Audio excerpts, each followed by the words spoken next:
Hello everyone, welcome to our YouTube channel Nitiferous Academy. Today we are going to finish a very important topic that is cloning vector. जैसा कि आप सब लोग जानते हैं that cloning vector is a very important topic of biotechnology. अब cloning vector के बारे में कुछ भी डिटेल में समझने से पहले initially we need to understand that what is the definition of cloning vector. अभी क्लोनिंग वेक्टर आपको पता है बायोटेक्नोलॉजी का एक बहुत इंपॉर्टेंट टॉपिक है and biotech is based on genetic engineering. Genetic engineering principle है बायोटेक्नोलॉजी का. जेनेटिक इंजीनियरिंग का मतलब, अगर इंजीनियरिंग का मतलब ही होता है कि अगर किसी मशीन में कोई पार्ट खराब हो गया तो मैंने उसको रिमूव किया from a new part, that is engineering. But when I am talking about genetic engineering तो इसका मतलब मैं किसी ऑर्गेनिज्म में अपने डिज़ायर्ड पार्ट को, जो मेरा डिज़ायर्ड डीएनए है, उसको इंसर्ट कर सकता हूँ. This is known as genetic engineering. अब सपोज ये कोई फॉरेन ऑर्गेनिज्म है. अब inside this foreign organism I want to introduce the DNA of my interest ताकि ये मेरे डिज़ायर्ड प्रॉपर्टीज़ को शो करे. अब ये रहा मेरा DNA ऑफ इंटरेस्ट, ये है कोई दूसरा होस्ट ऑर्गेनिज्म. अब डायरेक्टली मैं इसमें अपना डिज़ायर्ड DNA इंसर्ट नहीं कर सकता. इसको इंसर्ट करने के लिए इस DNA को किसी भी होस्ट में आई नीड अ वेक्टर. यानी कि यहाँ से आप लोग वेक्टर का डेफिनेशन समझ सकते हैं कि वेक्टर एक स्मॉल सेगमेंट है, एक स्मॉल सेगमेंट ऑफ डीएनए है जो बेसिकली काम कर रहा है एक कैरियर या एक व्हीकल का, जिससे मैं मेरे डिज़ायर्ड डीएनए को अटैच कर दूंगा और both the things will get finally attach with the host. Got it everyone? Vector का डेफिनेशन, जैसा कि मैंने आप लोगों को बताया कि वेक्टर इज़ अ कैरियर और अ व्हीकल जिसके साथ मैं मेरे डिज़ायर्ड डीएनए को अटैच कर दूंगा so that it can bind with the host. Okay. अब इस वेक्टर के कुछ प्रॉपर्टीज़ होते हैं जो कि अक्सर एग्जाम्स में पूछे जाते हैं. तो वेक्टर का first most important property is vector का सेल्फ रेप्लिकेशन. वेक्टर का सेल्फ रेप्लिकेटिंग प्रॉपर्टी. अब ये जो सेल्फ रेप्लिकेटिंग प्रॉपर्टी है, इसका मतलब आपको नाम से ही क्लियर हो गया होगा, ये अपने आप का मल्टीपल कॉपी बना सकता है. वेक्टर सेल्फ रेप्लिकेटिंग क्यों होना चाहिए? Because it take our desired gene. जो वेक्टर है इसके साथ हमारा डिज़ायर्ड डीएनए है और वो हमारा डीएनए डिज़ायर्ड इसीलिए है क्योंकि उस डीएनए के ऊपर हमारा डिज़ायर्ड जीन है. अब अगर ये वेक्टर अपने मल्टीपल कॉपीज़ नहीं बनाएगा तो हमारे डीएनए को उसके साथ अटैच करने का कोई फ़ायदा नहीं मिलेगा हमें. तो जो वेक्टर का पहला इंपॉर्टेंट प्रॉपर्टी है दैट इज़ सेल्फ रेप्लिकेटिंग. वो सेल्फ रेप्लिकेटिंग होना चाहिए बिकॉज वो हमारे डिज़ायर्ड जीन को कैरी कर रहा है.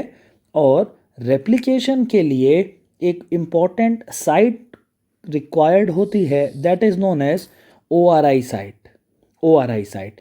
ORI means origin of replication. Origin of replication की site. Actually origin of replication ORI site से ही होता है. इस वजह से ORI site is very important, क्योंकि अगर ORI साइट ही नहीं होगा तो रेप्लिकेशन की शुरुआत कैसे होगी, और अगर रेप्लिकेशन शुरू नहीं होगा तो वेक्टर किसी काम का नहीं है. Next important property is ROP. ROP क्या है? ROP हमेशा ORI के नेक्स्ट प्रेजेंट रहता है. आप लोग देखिएगा अभी डायग्राम में, ROP का मतलब protein of replication. Protein of replication इसको आप उल्टे साइड से पढ़ेंगे तो एग्जैक्ट एब्रीविएशन मिलेगा प्रोटीन ऑफ रेप्लिकेशन। जो प्रोटीन ऑफ रेप्लिकेशन है आप देख सकते हैं, when this protein bind with ORI then only DNA polymerase enzyme is able to recognize the ORI and start replication। जैसा कि आप सब लोग जानते हैं कि अगर ORI साइट है तो रेप्लिकेशन होता रहेगा, क्योंकि ORI साइट से रेप्लिकेशन शुरू होता है। लेकिन अगर ORI साइट के एडजेसेंट, ORI साइट के पास में ROP प्रोटीन ऑफ रेप्लिकेशन मौजूद नहीं है तो DNA पॉलीमरेज एंजाइम ORI को रिकॉग्नाइज ही नहीं कर पाएगा और रेप्लिकेशन ही नहीं होगा। तो DNA पॉलीमरेज इसको रिकॉग्नाइज कर सके ORI को, इस वजह से ROP इज इंपॉर्टेंट।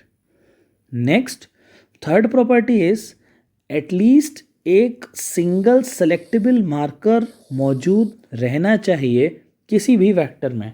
अब बहुत सारे स्टूडेंट्स सेलेक्टेबल मार्कर का मतलब नहीं समझते या उसको सिंपली रट लेते हैं। ऐसा नहीं करना है। सेलेक्टेबल मार्कर का काम कोई भी वो चीज़ कर सकती है जिस वजह से आपको किसी चीज़ का आइडेंटिफिकेशन ईजी हो जाए। फॉर एग्ज़ाम्पल, आप इमेजिन करिए कि यहाँ पर 10 स्टूडेंट्स खड़े हुए हैं, 1 2 3 4 5 6 7 8 9 10, और इन स्टूडेंट्स के जो टीचर हैं उन्होंने ये कह दिया है कि only those students who are having a red cap only they are allowed inside the class. तो अब जो रेड कैप जो स्टूडेंट लगाए है सिर्फ वही स्टूडेंट क्लास के अंदर आ सकता है। तो मैं कहूँगा ऐसे कंडीशन में ये जो रेड कैप है ये एक सेलेक्टेबल मार्कर का काम कर रहा है। जिसके पास रेड कैप था वो 4 स्टूडेंट्स अंदर आ गए, जिसके पास रेड कैप नहीं है वो सब बाहर रह गए। तो क्या इस कैप ने सबको सेलेक्ट करने के लिए एक क्राइटेरिया प्रोवाइड किया? बिल्कुल। तो it can be known as a selectable marker. अब इसी तरीके से एक सेलेक्टेबल मार्कर कहाँ प्रेजेंट है आप लोग देख सकते हैं, हर वेक्टर में कम से कम एक सेलेक्टेबल मार्कर होता है। Now you can easily understand selectable marker का मतलब, many genes are acting like selectable marker. ढेर सारे जीन्स सेलेक्टेबल मार्कर की तरह काम करते हैं। At least one selectable marker A vector should have. Okay, तो ये 3 बहुत इंपॉर्टेंट प्रॉपर्टीज़ हैं, सारे स्टूडेंट्स याद रखेंगे।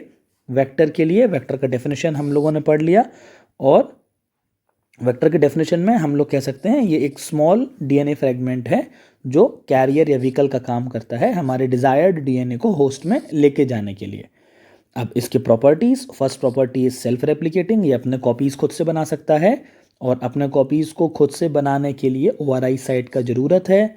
Next property is ROP, ORI के एडजेसेंट अगर प्रोटीन ऑफ रेप्लिकेशन मौजूद नहीं होगा तो इसको प्रॉब्लम होगा, क्योंकि DNA पॉलीमरेज एंजाइम आइडेंटिफाई नहीं कर पाएगा ORI को और रेप्लिकेशन ब्लॉक रहेगा।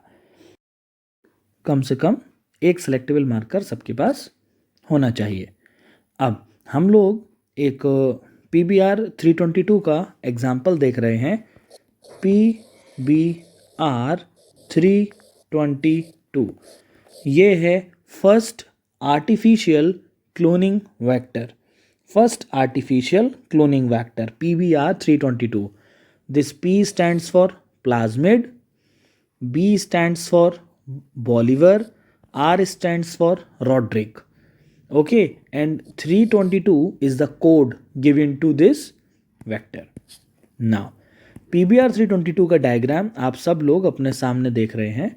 अभी हम इस डायग्राम को डिटेल स्टडी करेंगे।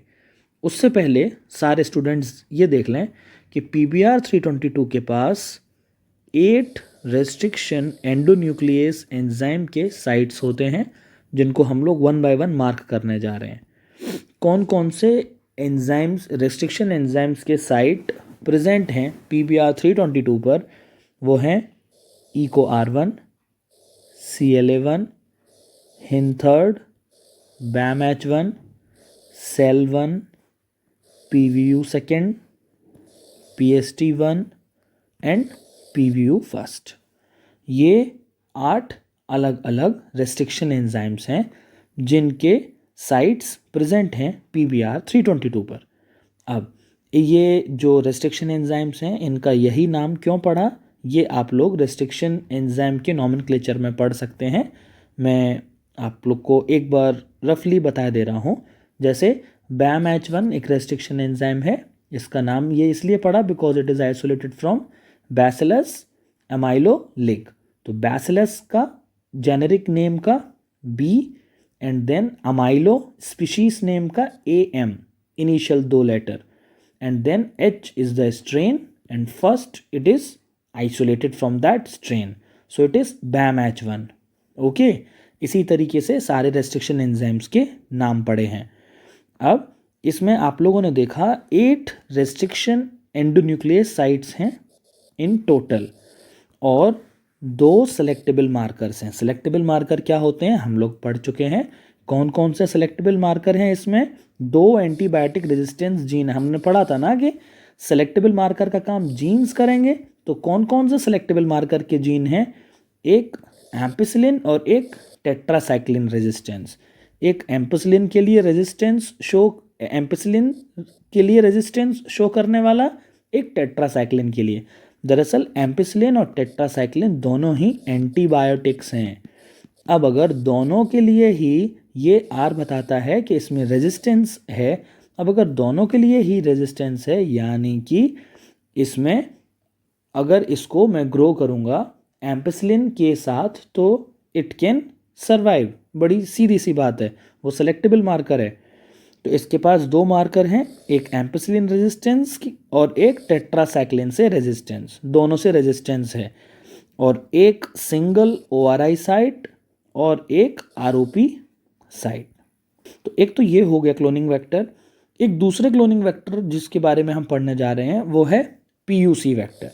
PUC इसका नाम क्यों पड़ा? बिकॉज इट इज ये the short form of abbreviation of plasmid of university of California, इस वजह से इसका नाम पड़ा PUC। इसमें जो मार्कर प्रेजेंट है वो है कोई जीन ही होगा, LEGZ जीन। ओके, और LEGZ जीन कोड करता है बीटा गैलेक्टोसाइडेस के लिए। ये बात आप लोगों ने लैकोपेरॉन में भी पढ़ी होगी। देन आता है TI प्लाज्मिड। ये बड़ा इंपॉर्टेंट डॉस्टिंग प्लाज्मिड है। आप सबको पता है कि अगर किसी को ट्यूमर होता है 2 मिनट के लिए हम TI प्लाज्मिड को भूल जाते हैं और हम एक छोटा सा इंपॉर्टेंट चीज़ पढ़ते हैं। ये ट्यूमर में क्या होता है? जो एक नॉर्मल सेल है, ये नॉर्मल सेल रैपिडली ग्रो करता है, बहुत रैपिड डिवीजन करता है और नंबर ऑफ सेल्स बढ़ते जाते हैं। अब इसको किस तरीके से इस प्रॉपर्टी को काम में लाया जा सकता है? अब एक सीधी सी बात है, अगर कोई सेल जिसमें मैंने मेरा डिज़ायर्ड DNA इंसर्ट कर दिया है, और वो जो सेल है, अब वो सेल ट्यूमरस प्रॉपर्टी उसमें आ जाए, तो क्या आपको आइडिया है कि हमारा कितना बेनिफिट होगा? हमारा बहुत बेनिफिट होगा, क्योंकि अब ये अनकंट्रोल्ड डिवीजन शो करेगा। तो ट्यूमरस प्रॉपर्टी इस तरीके से हमारे लिए बेनिफिशियल हो सकती है। देखिए सब लोग, जो TI प्लाज्मिड है, इसको TI प्लाज्मिड क्यों कहा जाता है? बिकॉज ये ट्यूमर इंड्यूसिंग प्लाज्मिड है। ये प्लाज्मिड ट्यूमर को इंड्यूस करता है। ओके, TI प्लाज्मिड को आइसोलेट किया जाता है फ्रॉम एग्रोबैक्टीरियम ट्यूमिफिशियंस, और TI प्लाज्मिड के पास एक ऐसा DNA है जो इंड्यूस करता है ट्यूमर को प्लांट सेल में। अब प्लांट सेल में ट्यूमर इंड्यूस कर देगा, और मैं प्लांट सेल में ट्यूमर इंड्यूस करने से पहले अपने डिज़ायर्ड DNA को इंसर्ट कर दूंगा। मैंने मेरे डिज़ायर्ड DNA इंसर्ट कर दिया, और ट्यूमर को इसके साथ अगर मैं अब मैं TI प्लाज्मिड को अगर इस्तेमाल करता हूँ मेरे डिज़ायर्ड DNA के लिए, देन व्हाट विल हैपन? बड़ी सीधी सी बात है, जो इसका जो DNA होगा TI प्लाज्मिड का, जिसको tDNA कहा जाता है, ये tDNA बाइंड करेगा होस्ट के साथ और इंड्यूस कर देगा रैपिड सेल डिवीजन, क्योंकि उसने ट्यूमर कॉज कर दिया है। तो I hope this much is Clear to everyone? And then fourth example bacteriophages. Bacteriophage केवल नाम से शुरुआत में बैक्टीरिया लगा हुआ है, बट बैक्टीरियोफेज वायरस होते हैं जो बैक्टीरिया को अफेक्ट करते हैं. बैक्टीरिया को अफेक्ट करने वाला वायरस इज बैक्टीरियोफेज वायरस. तो बैक्टीरियोफेज वायरसेस जो अच्छे वेक्टर का काम करते हैं उसके बेस्ट एग्जाम्पल हैं lambda phage and M13 phage and retroviruses, जिनका जेनेटिक मटेरियल होता है RNA. YAC and BAC, yeast artificial chromosome and bacterial artificial chromosome respectively, इन दोनों के ही बारे में आप लोगों ने डिटेल में पढ़ा हुआ है ह्यूमन जीनोम प्रोजेक्ट में. अगर किसी स्टूडेंट ने नहीं पढ़ा है तो वो हमारा ह्यूमन जीनोम प्रोजेक्ट का वीडियो देख सकता है. Thanks for watching the video. Kindly like, share and subscribe.